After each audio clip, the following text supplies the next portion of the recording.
Hey guys, Kyle from J.Racenstein, and we got a pressure washing, soft washing, hot water trailer here I want to walk you guys through. So we are on the driver's side right now. We've got kind of dead space, so we love putting lock boxes wherever we can. So we got dual 36-inch lock boxes for your wands, your guns, your chems, your storage. Inside our first one on the left, we've got our charging system. So this is going to keep your rig charged overnight, and you got your easy to access plug. Plug it into the wall from here, get an extension cord, ready to go. Charge it in at your shop, at your house, anything like that. You don't have to keep that box open. You can keep that locked. We got our gas tank, our diesel tank for our hot water burner.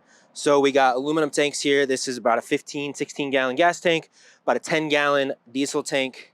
We've got an 8.5 gallon a minute pressure washer, 3500 PSI GX690 electric start.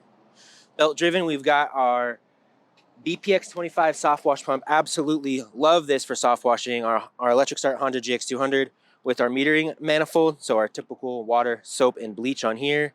We've got our rinse valve off the back. So you can go ahead and switch from bleach and water on your soft wash system.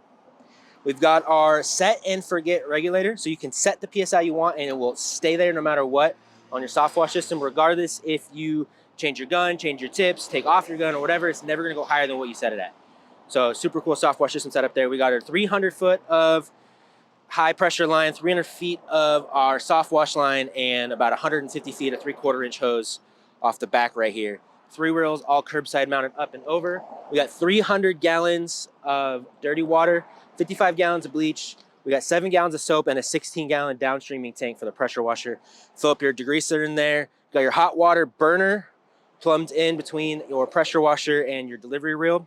And easily turn on and off that hot water system. So you've got downstream for degreaser with hot water. So if you're doing, restaurants, dumpsters, anything like that, anything where you're gonna want hot water to help get it off, as well as degreaser, got the ultimate pressure washing setup, soft washing setup in a nice open format with the utility trailer.